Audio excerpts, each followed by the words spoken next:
First, solitary animals. They live alone. Example is tapeworm and grasshopper.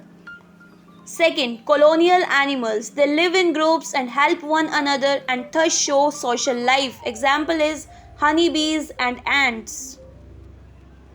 Third, gregarious animals. They live in groups but do not help one another. Example is locust. Fourth, free living animals lead an independent life. Example is horse and dog.